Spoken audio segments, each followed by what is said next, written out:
Olá, como você está? Bem-vindo à Conexão Legislativa. Vamos falar de educação. Hoje eu convidei a secretária de Educação de Francisco Morato. Ela é aqui pertinho da capital paulista e ela vai falar para a gente como foi a avaliação, o balanço deste ano e como é que estão as perspectivas para o próximo ano. Tudo bem, secretária? Boa tarde, tudo bem? Tudo ótimo. Muito obrigada pelo convite, é um prazer estar falando com vocês, falar um pouquinho sobre esse ano de 2020, a educação do nosso município. Esse Eu ano de fiquei pandemia impressionado, foi, secretária. Pois não. Eu fiquei sim, impressionado com os números que a senhora me passou anteriormente. Olha, Francisco Morato tem 175 mil alunos, é isso? 49, não, 23 mil alunos e 49 escolas, né?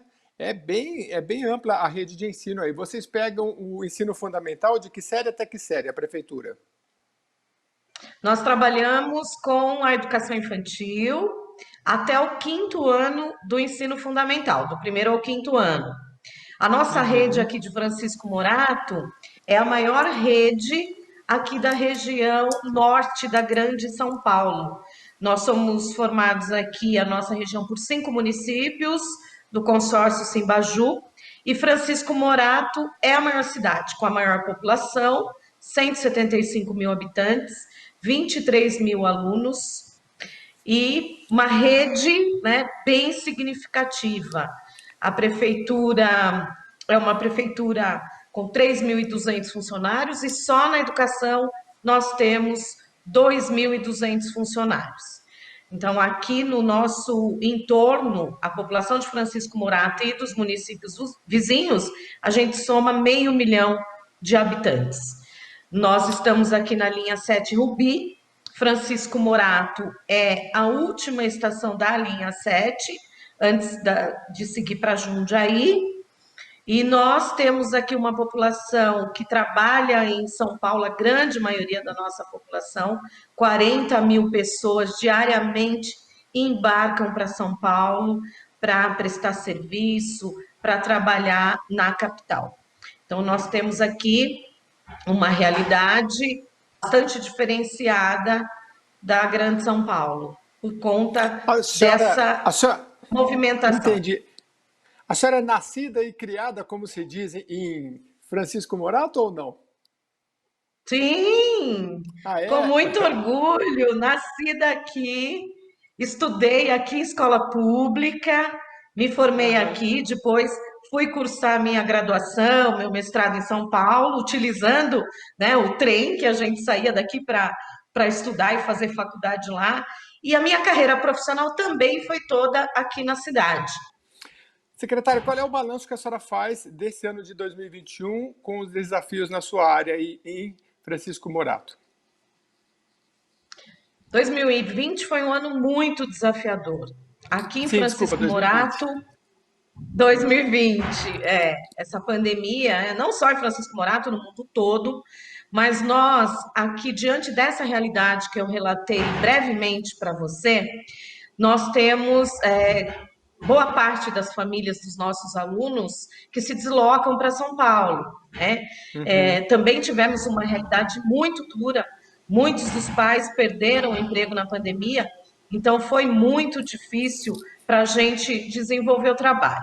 Inicialmente, a partir de março, como as demais redes, nós trabalhamos virtualmente. Criamos blog, criamos site, cada escola criou o seu site, mas nós temos uma realidade aqui que nem todas as famílias acessam a internet, né? Muitas Uhum. famílias não têm nem sequer o celular. Então, para que a gente pudesse acessar essas famílias, nós tivemos que buscar diversos meios. Um deles foi a entrega também, além do virtual, a entrega de atividades impressas para as crianças. E fizemos desde o mês de praticamente abril, em março nós antecipamos as férias, fizemos um trabalho intenso junto a essas famílias.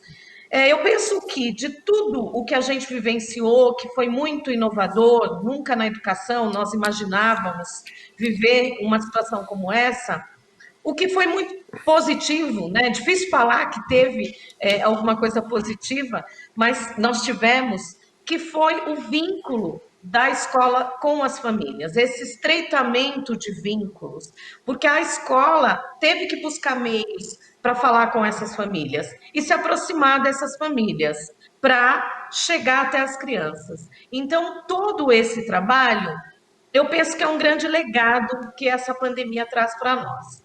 Aqui em Francisco Morato, diante de todo o contexto socioeconômico que nós temos, nós tínhamos também que pensar na segurança alimentar dessas crianças, uma vez que elas não estão dentro das escolas.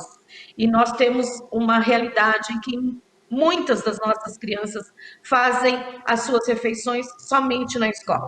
Então, para garantir essa segurança, nós fizemos um grande estudo logo no mês de março, e nós conseguimos, desde março até o momento, nós conseguimos firmar um contrato com a empresa Ticket, que fornece um cartão alimentação para todas as crianças matriculadas na nossa rede. Então, nós não fizemos nenhum tipo de recorte de programa social, Bolsa Família, inscrição no Cade Único. Nós optamos, fizemos uma escolha, reorganizamos o nosso orçamento, obviamente, para que a gente pudesse garantir uma segurança, a alimentação para os 23 mil alunos. E desde o mês de maio, a gente transfere por um cartão alimentação o valor de R$ 55 para toda criança matriculada na nossa rede. Então, também foi um ponto muito positivo, que a gente conseguiu garantir essa alimentação e essa relação que se aproximou muito com as famílias. Fizemos todo um monitoramento das atividades, do desenvolvimento dessa criança diante das atividades. Nós analisamos muito as devolutivas dos pais, porque também temos uma grande preocupação com o processo pedagógico desse ano. E para isso, nós já iniciamos o nosso planejamento para 2021. 2021 também será um ano muito desafiador. 2021, nós temos que pensar, primeiramente, né, em garantir que todo esse prejuízo, né, que causou, porque algum prejuízo causou, nós fizemos todo um movimento para não causar, mas esse prejuízo que causou na aprendizagem, né, que ele seja recuperado no ano de 2021. Então, nós já estamos com todo um planejamento para o primeiro trimestre do ano de 2021, porque também nós temos muitas incertezas hoje. Nós estamos trabalhando aqui com 3 planos para retomada em 2021. Estamos trabalhando com um plano que seria o nosso sonho, retomar com 100% das nossas crianças. Estamos trabalhando com um plano B, que é o ensino híbrido, com parte do ensino presencial, parte das crianças na escola e a outra trabalhando remotamente. E também estamos trabalhando com a possibilidade de não retornarmos. Então, nós temos que ter plano para a situação que virá em 2021.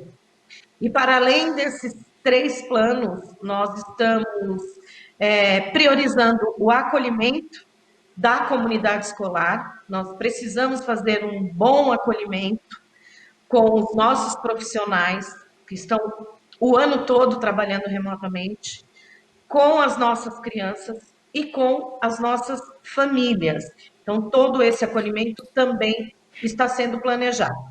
Temos também uma avaliação diagnóstica prevista para acontecer no mês de fevereiro.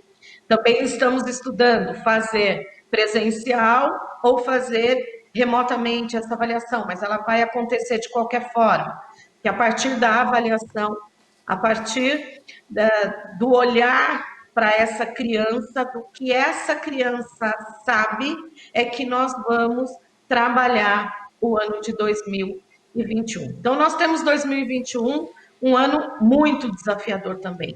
Um ano que nós teremos que trabalhar muito. Se 2020 foi desafiador, 2021 será. Eu costumo dizer que será ainda mais, porque nós temos que trabalhar com esses prejuízos, né, causados em todos os sentidos, né? No processo de Correto. aprendizagem, perdas das famílias, enfim, tudo isso que a pandemia nos deixou. Secretário, a senhora falou uma coisa interessante sobre os pais, né? Eu tenho muitas dúvidas, porque assim, uma que faz muitos anos que eu estive no fundamental, nem chamava fundamental. E se a gente pegar gerações mais antigas, a diferença de ensino era muito grande. Às vezes nossos pais e avós sequer foram à escola, então era uma realidade distinta. O filho chegava, o pai nem sabia ler às vezes, né? Então não tinha essa comunicação. Hoje, eu acho que as novas gerações, isso deve estar mudando, né? Eu imagino que quem tem um filho novinho já, às vezes, é formado. Existe uma aproximação maior do pai com o filho na hora de estudar ou não? O que existe é uma sociedade muito atarefada, pais nas grandes metrópoles que têm que pegar ônibus, carro, e acabam deixando totalmente para os educadores esta questão. A pandemia ela trouxe essa aproximação das famílias, dos pais com as crianças. Sem dúvida nenhuma, a gente vê uma grande diferença. No início, isso foi muito intenso, porque nós solicitávamos às famílias vídeos, né, depoimentos, áudios, mensagens, e os pais trocavam muito com os professores, com as nossas equipes, essas informações. Mas nós temos aí um dado muito curioso. A partir do mês de outubro, final de setembro, começo de outubro, né, nós percebemos um distanciamento dos pais da escola. Não vou dizer de todos, obviamente, né, mas nós tivemos uma proporção significativa de pais que se afastaram e que nós tivemos, obviamente, que fazer todo um trabalho de busca ativa, de visitar as famílias, as casas, porque como nós montamos grupos de WhatsApp, enfim, cada escola se organizou, muitos pais saíram do grupo, por exemplo, né? Porque também há eu penso que um cansaço, né? Essa pandemia, depois de 8 meses, você imagina, né? E a gente sabe que tem muitas famílias passando por muitas dificuldades. Então, essa questão do distanciamento dos pais com a própria criança, né? Nós tivemos situações de pais que disseram: meu filho não vai fazer mais nada, acabou, eu não aguento mais, enfim, né? Mas nem é por, eu acho que por essa situação que você cita, né, que nós vivenciamos lá atrás, né, de não termos a maioria dos pais alfabetizados, hoje a gente não tem, não que não exista essa realidade, ela existe, né, mas o que nós tivemos foi mesmo uma situação diferenciada em que os pais nunca viveram isso, de ter as crianças esse tempo todo em casa, né? Então houve um esgotamento da família com relação ao acompanhamento das atividades de parte dessas famílias. Então a gente também Sim. procurou fazer um trabalho com a equipe que nós temos aqui da saúde, com psicólogos, para trabalhar com essas famílias, fazer alguns encaminhamentos, porque tem muita gente sofrendo, né? Então talvez essa dificuldade em fazer esse acompanhamento, em ligar, é o sofrimento dessa família, né? Por N situações, né? Cada uma tem uma realidade hoje e está vivendo uma realidade. Então a gente tem que entender o que está acontecendo com cada família e a educação tem que se colocar à disposição, né? Fazendo todo um trabalho, acessando a saúde quando for o caso, assistência social. Aqui a gente tem um trabalho intersetorial muito importante e que funcionou muito nesse período de pandemia. Então, quando o professor detectava alguma situação com alguma família, imediatamente ele já estava orientado a acessar o CRAS daquele território, ou se era um problema de saúde, acessar a UBS daquele território, porque nós temos também o programa Saúde na Escola, em que enfermeiros e médicos fazem esse atendimento. Então, isso nos ajudou bastante. Esse trabalho intersetorial, ele tem sido muito importante, principalmente nesse momento, porque a gente percebeu que muitas famílias precisam de ajuda, elas precisam do poder público, elas precisam das políticas públicas para que ajudem a resolver os seus problemas familiares, a sua situação que muitas vezes sozinhos eles não conseguem. Então, a gente precisa desse trabalho dessas 3 áreas, principalmente, para poder auxiliar essas famílias. Não que a gente vai resolver tudo, mas a gente vai dar o suporte para que a família consiga resolver. Eu vejo os poucos pais que eu converso pedindo muito para as aulas voltarem, porque realmente não é fácil. É difícil para as crianças, é difícil para os pais. De qualquer forma, se a gente for analisar pelo aspecto positivo, procurar as coisas positivas em qualquer situação adversa, como é que a senhora vê a questão do ensino online? Evoluiu-se nessa área. O que eu percebo, conversando com os secretários, é que no nível municipal há uma disparidade muito grande. Há cidades que têm um nível elevado, porque têm uma boa arrecadação, e outras cidades com baixa arrecadação, às vezes só tem o WhatsApp e o Facebook para mandar, não tem mais nada, né? Como é que a senhora vê essa questão do ensino digital, mesmo do ano que vem, se ele pode ser aprimorado, já que pegou todo mundo de surpresa aí nesse ano?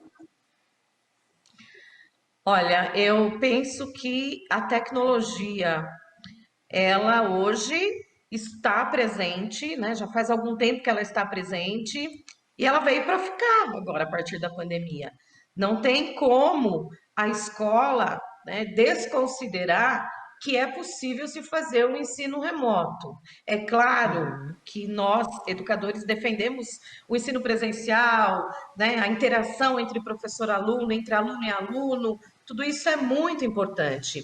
Mas é uma ferramenta, a tecnologia hoje é uma ferramenta que pode nos ajudar, né? Nós, por Uhum. exemplo, aqui enquanto secretaria, nós não conversávamos com a rede toda no mesmo momento. Durante todo esse ano, nós conseguimos fazer formação com todos os professores, dialogar com os professores por meio de live, por meio do YouTube, por meio do Meet, do Zoom. Então, foram várias ferramentas que nós pudemos utilizar. O professor também.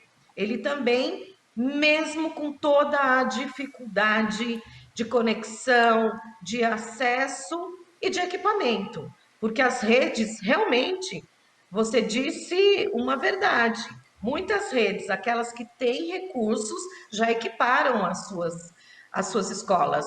Nós, por exemplo, aqui em Francisco Morato, equipamos as escolas para o trabalho administrativo, para o professor preparar uma aula, fazer impressão de atividades, mas o acesso pedagógico, para que o aluno tenha acesso a equipamento e à tecnologia na escola, nós ainda não tivemos essa condição. Então, a pandemia também é uma oportunidade. Eu penso que a gente tem que aproveitar essa oportunidade para ter um olhar para o financiamento da educação. Porque o que nós temos hoje é uma discussão que a gente tem feito, nós secretários, né, insistentemente, junto ao governo federal, que é o financiamento para a nossa educação. Nós temos um fundo, que é o FUST, que é um fundo para a inovação, para a tecnologia das escolas, mas que não está regulamentado como a gente faz uso desse recurso. Então, é um recurso que a gente precisa acessar e equipar as escolas. Nós tivemos uma grande mobilização para a aprovação do Fundeb. Estamos aguardando ansiosamente essa regulamentação para o ano de 2021, que é o que tem que estar previsto também o recurso para a tecnologia, para equipar a escola, para comprar o equipamento, para investir na conectividade, porque tem isso também, né? Logo que nós assumimos aqui no primeiro ano, nós estamos aqui há 4 anos nesse mandato, nós tivemos que reorganizar todo o acesso das escolas. Muitas escolas nem acesso à internet tinham, então nós tivemos que organizar, que instalar fibra ótica, o provedor, então tem todo um aparato para que pelo menos o trabalho administrativo pudesse ocorrer. Agora a gente tem um grande desafio, que é investir no trabalho pedagógico, que é a compra de tablet para essas crianças, que elas vão precisar trabalhar, e estamos elaborando isso, desenhando um programa de reforço para essas crianças que tiveram essas dificuldades nesse ano, e o equipamento vai nos ajudar muito, mas nós precisamos de recursos. Francisco Morato é um grande exemplo, né, aqui da região metropolitana, porque nós, aqui na nossa cidade, a manutenção da educação é basicamente com recurso de transferência do Fundeb. A gente tem aqui 80% dos nossos recursos recebidos por transferência. Então, nós não temos recurso próprio para a gente investir na educação, porque nós não temos arrecadação. A gente depende de uma transferência, de um Uhum. fundo. Para equipar a escola, a gente também depende de um recurso. A gente tem trabalhado, a gente tem buscado recurso, tem projeto para isso, mas a gente precisa agora de um investimento maciço na tecnologia, não só Francisco Morato, mas muitos municípios aqui do nosso estado e do nosso país como um todo. Secretário, eu queria fazer uma pergunta mais técnica. Ainda dentro desse ensino remoto, vocês fazem algo com horário marcado ou enviam o material e o aluno faz no horário que ele deseja? Nós temos várias experiências aqui. Nós temos professores que trabalham com o Meet, com as crianças, no horário definido, porque a Uhum. rotina do professor e das crianças, o professor é que monta. É claro que a gente tem um direcionamento, cada escola tem um site com a organização do Uhum. trabalho e a rotina do trabalho. Mas a gente também deixa muito para o professor essa autonomia de organizar a sua rotina via Meet, Uhum. e o Meet foi uma ferramenta, o Google Meet, que a gente utiliza muito. Então, o professor organiza o horário para atender as suas crianças. Muitos deles trabalham com o WhatsApp. Nós tivemos muitos professores com canal do YouTube. E então, ele prepara a sua aula e os alunos assistem no YouTube. Então, nós temos várias experiências. Nós fomos buscar também, né, outras experiências em outras redes para trazer para que os professores também se inspirassem no que está acontecendo. E para nós foi uma surpresa muito grande, porque os professores eles se superaram, se reinventaram, se superaram. No mês de outubro, nós fizemos, eu vou relatar rapidamente para vocês, um seminário de boas práticas em tempos de pandemia, em que os professores puderam apresentar práticas bem-sucedidas nesse ano de 2020. E foi muito rico. Nós tivemos 89 práticas apresentadas por professores durante uma semana toda. Então, eles mostraram como eles estavam trabalhando para acessar as crianças. Hoje a gente tem um Padlet de tudo isso, então os professores também acessam e eles podem trocar com os próprios colegas essas experiências que eles vivenciaram. Quero aproveitar Muito e bom. Essa parabenizar os questão, professores aqui de Francisco muito Morato, bom. porque eles foram maravilhosos, estão sendo, né, na verdade, maravilhosos, acessando essas famílias, visitando as casas das famílias, e cada um achou o seu jeito, né? Cada um, para poder acessar, porque cada um tem uma realidade, buscou a Uhum. forma de como acessar essas crianças e essas famílias. Muito bem, Conexão Legislativa está conversando com Lélia Hartmann, secretária de Educação de Franco da Rocha. Infelizmente, o tempo já passou, faltam só 4 minutos. Eu queria dividir em duas perguntas aí de 1 minuto e meio para cada. A primeira é a seguinte: a senhora acha que essas experiências é, de cada escola ter seu site, essa diversidade é boa? E, por outro lado, eu vejo a seguinte questão. Eu já conversei com especialistas que eles falam, olha, nós tínhamos no Brasil diversas iniciativas para ensino remoto que investiu-se muito dinheiro, muito recurso, muito tempo, e depois foi deixado para trás. Agora veio a pandemia e a gente nem aproveitou aquilo que tinha, né? Aulas do telecurso, primeiro grau, segundo grau, feitas há décadas, elas são mais bem encaixadas no modelo correto do que o que a gente tem hoje, que muitas vezes é o professor escrevendo na loja de giz e gravando com vídeo, né? Tem de tudo, né? Então, a senhora acha que uma certa padronização ajudaria, vinda do governo do estado, vinda do governo federal, para os próximos anos, para que todos tivessem acesso a uma tecnologia melhor? Ou essa diversidade é o que vale? Eu penso que uma plataforma ajudaria muito, né? Uma plataforma, porque nós iniciamos aqui com um blog da secretaria, nossa equipe de técnicos aqui pedagógicos, que são responsáveis pela formação dos professores, eles elaboraram um blog.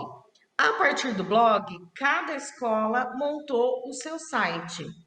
Então, eu penso que uma plataforma com todas as sugestões de atividades, né, e todas as possibilidades para o professor é muito importante. Mas eu acho que a escola, ela precisa ter a sua autonomia pedagógica. A questão de Uhum, uma padronização me preocupa um pouco, porque nós temos várias realidades dentro do próprio município, né? Nós temos uhum. escolas muito diversas e grupos de professores também. Então, o que nós fazemos é um acompanhamento desse trabalho, né? Nós não deixamos claro, né, que a rede, até porque nós somos uma rede, que a rede fuja muito das diretrizes e do currículo que hoje a gente tem e que a gente segue. Nós temos aqui os nossos princípios norteadores do nosso currículo, né?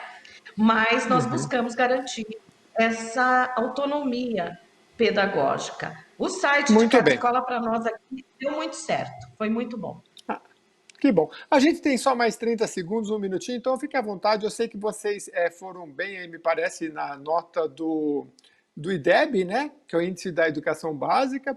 E aí, como nós estamos gravando esse programa em dezembro de 2020, já aproveita aí para desejar um feliz ano novo para toda a sua equipe. Muito bem. Essa foi uma grande notícia que nós tivemos nesse ano de pandemia, né? Nós tivemos um resultado muito positivo no IDEB, no Índice de Desenvolvimento da Educação Básica, que é um indicador nacional. Para nós que estávamos aqui na nossa cidade aguardando atingir a meta há 10 anos, isso para nós foi muito positivo, isso trouxe uma motivação muito grande para a rede, para os professores, porque eles, com o indicador, eles perceberam que o processo que hoje nós implementamos desde o início de 2017, ele vem dando certo. Nós conseguimos, em 2 anos, alcançar esse indicador, essa meta, né, de 5,5 para 6,2, que demonstra para nós que as crianças estão aprendendo mais. Nós avaliamos língua portuguesa e matemática e nos empenhamos muito para esse resultado. Então, foi um processo, não foi só um retrato daquele momento, foi o resultado de todo um trabalho, de toda uma rede. Então, houve um empenho da rede. Nós percebemos um avanço da rede como um todo. Isso significa que todos os nossos alunos também estão avançando, estão aprendendo mais. O nosso foco tem sido a aprendizagem dos nossos alunos em tudo o que nós fazemos. Nós focamos no resultado dessa aprendizagem e naquele aluno com dificuldade. Então, nós costumamos dizer aqui que a gente trabalha com miudinho, com aquele aluno que precisa da nossa atenção, que precisa do nosso cuidado para ele avançar no processo de aprendizagem. Então, esse resultado para nós, ele trouxe uma motivação muito grande para a gente seguir nesse caminho e nessa política educacional que a gente implementou desde o ano de 2017. Graças a Deus, a nossa prefeita foi reeleita, a política educacional vai continuar e a gente espera muito que esses resultados eles melhorem ainda mais nos próximos 4 anos. Quero aproveitar para parabenizar toda a equipe, desejar um ótimo Natal, um ano de 2021 com muita saúde, com muita paz e com muito empenho de todos nós em transformar para melhor a nossa educação e, consequentemente, a vida dos nossos alunos. Quero agradecer de novo o convite para dialogar um pouquinho com vocês, sempre muito bom falar do nosso trabalho e falar dos nossos resultados. Muito obrigada. Muito obrigado. Conversei com Lélia Hartmann, secretária de Educação de Francisco Morato, que está aí comemorando índices do IDEB bons para 2020, mas já se preparando para 2021 com várias estratégias, conforme você acompanhou. Muito obrigado. E a você que nos acompanhou até aqui, obrigado também pela sua companhia. Conexão Legislativa fica por aqui. Até a próxima edição.